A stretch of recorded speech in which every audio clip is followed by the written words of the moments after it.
What's up? Are you unhappy? Do you wish you were happy? Do you wish life was easier? Maybe joyous all the time? Well, today and look, we're going to talk about how to live a happy life. This is the Existential Stoic podcast. I'm Danny, here with my buddy Randy. What's up, Randy? Yo, Danny. Do you ever, are you happy? Like, have you ever struggled with happiness? I'm usually happy until someone asks me that question, are you happy? And then I Yeah, start thinking about it. And that's the easiest way to not be happy. But right? happiness is an elusive beast. It's something that I think a lot of people try to have, to be. And it's one of those things where the only time you're gonna have it is when you're not thinking about it. Yeah, it is one of those things where like it seems like, the happiest I am is when I'm like doing stuff like either like, hanging out with friends or with loved ones or, doing a work or something that's going really well or like a project or hobby and like I'm engaged in something and present. It seems like I'm happy when I'm present, but once you take yourself out of that present moment, no longer, if that makes sense. When somebody asks you, are you happy, like snaps you out of it. Mm-hmm. And then you think about it and it's like then all the other stuff comes flooding in. Because I swear it's like happiness exists in that moment. It can't have all the other stuff around it. Like, Yeah. and I think that's where it lives. Yeah. I heard an interesting equation one time that said happiness is equal to reality minus expectations. So like if you think that things are going to be really good and in reality they're not happy. But if you have low expectations for something and then it's really good, you're like, oh, this is awesome. I love it. Yeah. It actually kind of makes a little bit of sense. It's funny too, because I've also heard like they said, what was it? When they talk about, they said most people like optimism, like optimistic people tend to be happier, but it is like you're also like in a sense lying to yourself, um, to a certain extent, but it's helpful because of like motivation, energy levels, just being like, more positive, I guess. So it does make you happy. It's kind of Well, funny that like it's like, would you rather be truthful to yourself or would you rather be happy? I'm like, I'll be happy any day of the week. take happy any day of the week. I don't I'll even know. lie to myself, whatever it takes. I'll be happy. That's fine. Yeah. Yeah, it's funny too, because like I guess the thing with the happy life that always got me too is like people will always say they want to be happy, but it doesn't seem like they have a clear idea of what that means. And I think at least my gut sort of assumption is, and from talking to students in ethics a lot, I get this assumption confirmed is that most people think happiness is like associated more with feeling now. So like, feeling good, comfortable, maybe like, feelings of pleasure, stuff like that. And that leaves a lot of life out, Mm-hmm. because that means you can only be happy in those times. And if you imagine being like that all the time, that's fairly unrealistic. Mm-hmm. Also, there's the whole false mental model that we have of like, when I get, do, or be, have this, then I'll be happy. And it's like, if you look Yeah. back through your life, because I did that, I still do that all the time, but I catch myself doing it now a little bit more often. But like, I I look back used to through do. my, oh my God, I used to do it all the time. I would be miserable and I'd be like, oh, this is what's wrong with my life. When I have that, then I'll be happy. When I achieve that, then I'll be happy. When this happens, then I'll be happy. And I can look back and those things happen and it didn't make me any happier, you know? No, it doesn't. And that's the funny thing too, because we always tell ourselves, I think it might be like sometimes I think it is like a way, a way to get through like, something difficult where you're like, all right, once this is done, once I complete this thing, then it'll be good. But the problem with that is it is a total lie because you're not changing anything about yourself. You're just completing tasks. It's not going to make you happy necessarily. Mm-hmm.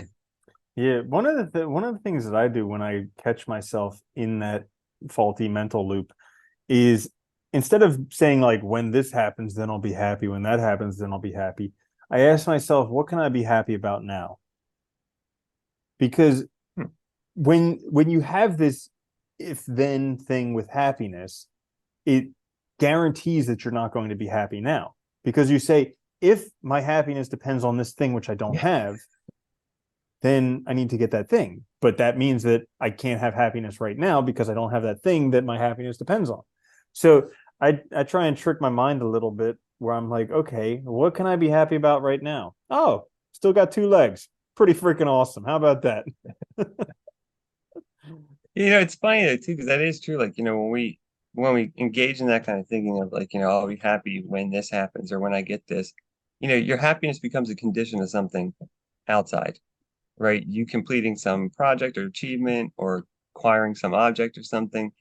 And it's like, okay, but you still have your whole life and you still have all the time in between. So what's going on? And I always found it funny too, you look at all these ancient and not so ancient thinkers, thousands of years of human beings, all these very smart people that have asked this question about what's a good life, what's happiness, many of them seem to land on like, living in the present, enjoying the journey, you know, um, taking things as they come, being a good person. I mean, none of it is about acquiring things, usually not about achieving specific ends or goals. Like, it's pretty funny that we have thought this way. We've become so, and maybe it's because of like our society and culture, like we've become so oriented towards like, having the most, being the best, that type of thing, and thinking that if we're not the best or have the most, we fail.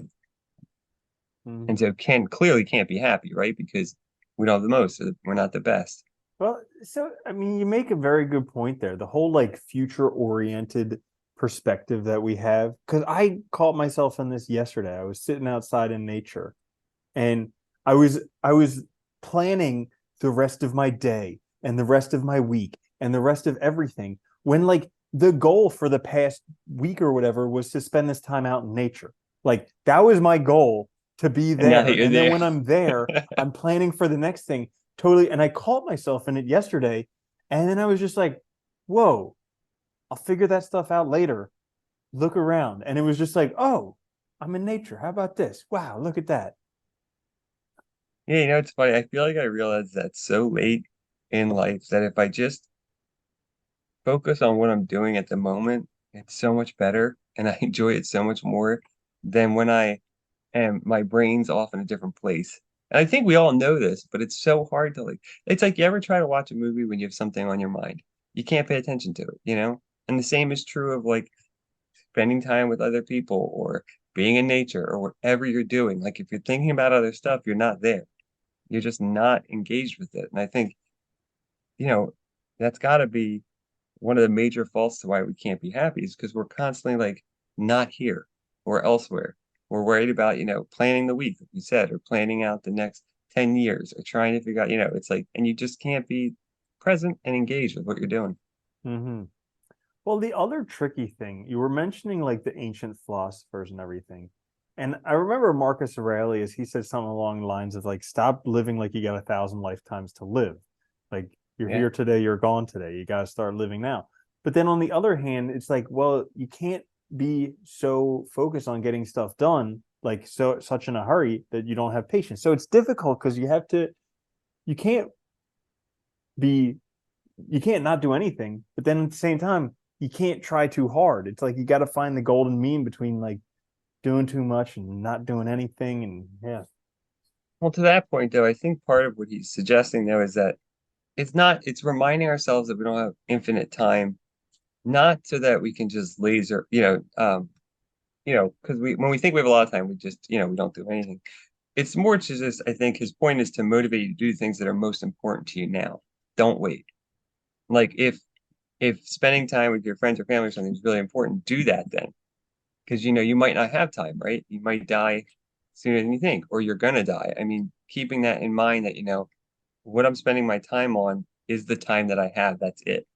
Hmm. So using that to help motivate like good decision making, but that also implies that you make good decisions and you know what you want, which is, I mean, I think he probably did because he spent a lot of time writing, thinking about it. And even then, you see him go back over and over again to the same things because they probably came up a lot. You know what I mean? I think that's a difficulty. Yo, as an aside, don't you think it would be cool to like go back in time and meet Marcus Aurelius? Like, I can't think of a single Yeah. person living today who I actually want to meet, but like, I think it would be so cool to go back and meet him. That would be awesome. Yeah. Well, it'd be interesting too, just because like he's such not what what you would expect for the person for the role that he was in.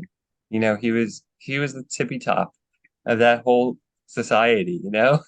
Like literally. And yeah, and Yeah. yet he was like he was so humble and, you know, not I Mm, mean, if you look at other Roman emperors and then you compare him to him, I mean there many of them are very far off from what, you know, very different, you mhm. know, lavish, huge palaces, stuff like that. He was on the front lines fighting. I mean, it's pretty interesting to see. Like he was very humble and grounded, which is interesting. You don't get that often. Mm-mm. Yeah. Yeah, he would be an So, interesting character. So, yeah, I think an important thing for happiness is cultivating relationships and friendships. That's pretty yeah, darn important. And that's something that I kind of picked up later in life because I thought happiness was all about achievement, and then I went down that whole achievement rabbit hole, and you know, got me nowhere. yeah. Well, achievements, I think, can be good. I mean, they can add to our life, you know. But like, you know, it's always tough because I feel like we have a tendency to always focus so much energy on one thing. Like achievements will make me happy, or this, and we forget all the other that we're like, you know, a person's got many parts, many faceted, you know, and you kind of have to you have to have a whole life, not just like a very narrow life in order to be happy, probably. But yeah, I think you're right. Like, I mean, you know, cultivating friendships and relationships is really important. And I think one of the things that entails is actually cultivating good relationships, which takes time. And so you can't have, I think one of the mistakes people do today is they want all these acquaintances, all these, you know, likes and stuff on social media and whatnot, but they don't have real relationships either because you're spending all your time doing something that kind of is empty and an empty gesture instead of spending time on like real communication and stuff. Hmm. Yeah, and it's really messing up like the mind or the psychology or the psyche of the youth Yes. growing up in age like this. Yeah. Because there was some book that I was reading where it was talking about some newspaper headline where it was like child suicide rates are up, nobody knows why. And it's like it's very clear why. Like it's called social Yeah. media. It's very clear Yeah. why. And yeah. It's crazy. Hmm. There's a nonprofit that does they check like on social media networks for like safety and stuff and they made I think it was TikTok. They made an account on TikTok and they made an account they made multiple of like as if they put in the like parameters that they were like a I think a teenage girl, you know, young girl. And within 8 minutes they got content that was related to eating disorders and bodily harm for all these accounts, something like that. So it was like, you know, of course, because you're getting thrown all this stuff in your face all the time. And it's just, yeah, it's messed up. But, Hmm. you know, it's funny. I also remember they were playing commercials for a while. I remember seeing them where like targeted at young kids, like probably like, you know, teenagers. And the whole point of the commercial was like, if your friend seems down, ask them why. Like if your buddy seems depressed, say something. And it's like, and it just shows you, I think, is like, you know, people have lost the ability to have like good communication skills and really open up with friends because you need to be comfortable with somebody to do that.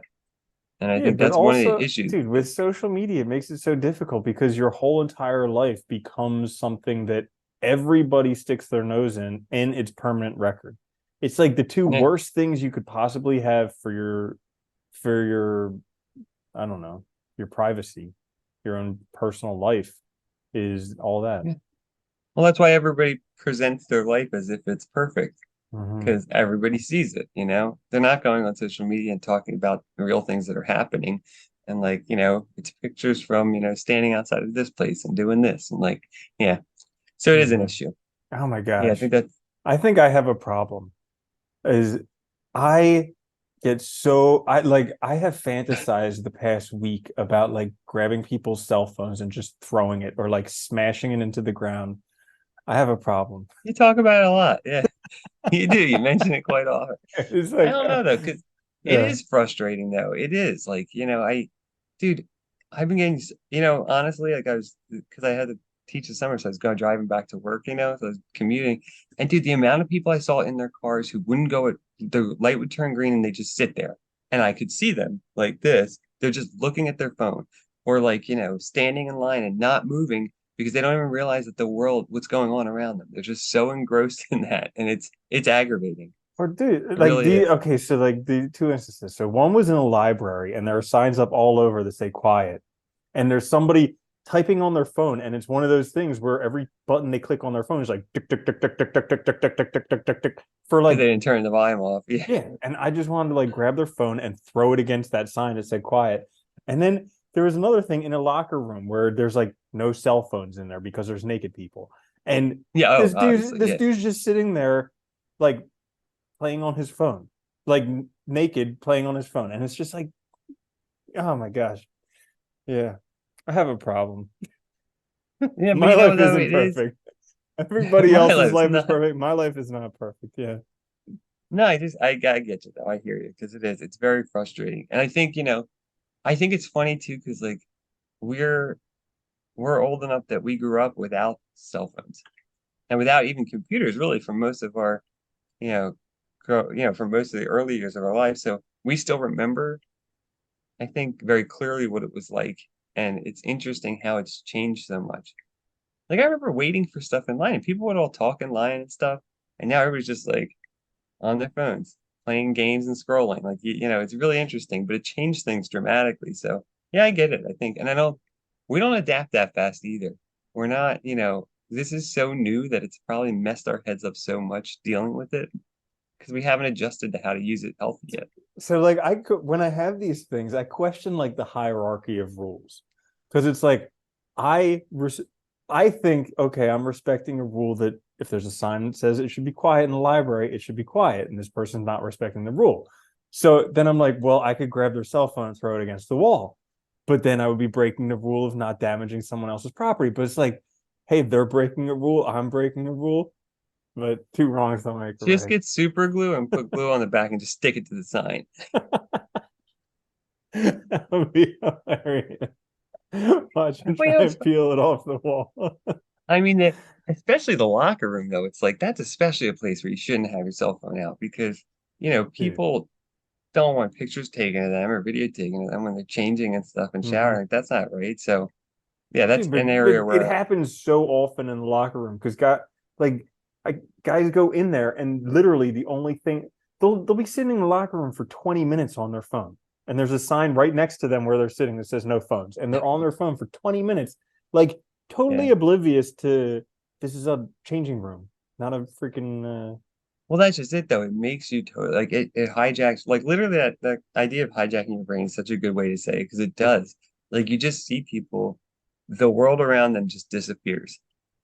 And it's like they're just in this little bubble and all that matters is what's on that screen in front of them. And yeah, it's not probably not a good thing because that's not the Mhm. kind of either being present that's healthy and promotes happipiness either. It's the kind of being No. present that really destroys it. Yeah. Yeah. So, anyways, how does one be happy? What is it even worth being happy? And, I think Is it this is the even other thing something we can control? who knows? I mean, if it's a feeling and an emotion, maybe up to a point, but not totally. And if I don't know, I think this is the other thing about happiness that's always interested me is like, how do we define it? What does it mean? And like I said, if you look back, like I do like a lot of the ancient definitions where the focus is on like things that you have control of, like your character, the type of person you are, and trying to live in the moment or in the present. And none of them think any of those things are easy. They're all very hard. They take a lifelong to work on. But the value of working on them makes you, more equipped to live in this world and be, you know, happy about it, or like feel good about your life or just feel positive about your life. And I think, so in that sense, I guess like a happy life is being, one where we're present, one where we, take care of all of our interests. So we have like a well-developed life is good. But it's so easy, nowadays to focus on just a couple things. And I think that really does get us. So knowing what happiness is important, what a happy life looks like. Because I think for everybody's different. With the continent life, it'll be different. You might want a family, you might want to live geographically in different places, whatever it is. But figuring that out is going to be a key part of it, probably. Hmm. And then developing a character, when you mentioned that, it reminded me of something I heard where like the achievement of goals is important, not for actually achieving the goal, but for the person that you become in achieving them. Yeah. Because we were talking Well, about that earlier. Yeah.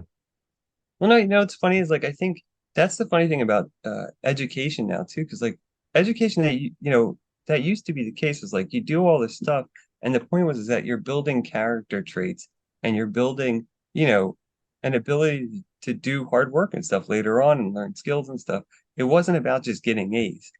But then it became all about, really just that and being at the top and getting high scores that the rest of it got forgotten. The point of like why you're doing it gets lost. It's not about getting an A, it's about what you're learning and learning the skills and learning how to think. And we totally just lost that. And I think that's, a huge part of it. Yeah. Mm-hmm. Yeah. If I had to summarize how to be happy, I have no idea. It's just I It's hard. I don't really put too much uh emphasis on being happy. Like sure, I prefer being happy to not being happy, and I think most people probably do, but it's something that it comes and it goes, and the more I want it and try to get to it, the more elusive it is. So yeah, Yeah. I always just I mean my thing is always just trying to find what I can be happy about here and now. I guess it's more about like contentment or enjoyment or peacefulness or one of those types of terms because it's more like I have food, I have clothing, I have shelter, and yet my mind still thinks I need so much more, but I have everything that I need. So it's like can I be content with this here and now? Well, I like that. So it sounds like you're trying to focus more on being like present and being grateful or enjoying what you actually have rather than thinking you're always lacking something. Because when you focus on like the future oriented stuff, you're always lacking something, right? So yeah, I think that's a good, definitely healthy and a good way to look at it.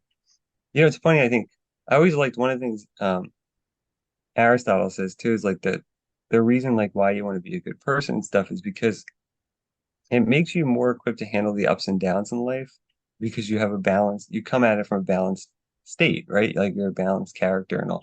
And I always think of happiness like that. Like a happy life is one where like, look, good and bad things are always going to happen. We can't control like things in the world, right? So people might die that we love. There's going to be accidents, there's going to be disasters, stuff happens.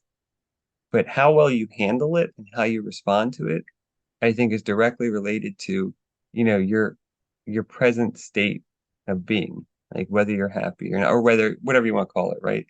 So character development there for him was important because you just have a balanced character. You're better equipped to handle those things. You're not going to fly off the handle. You're not going to go to one extreme or the other.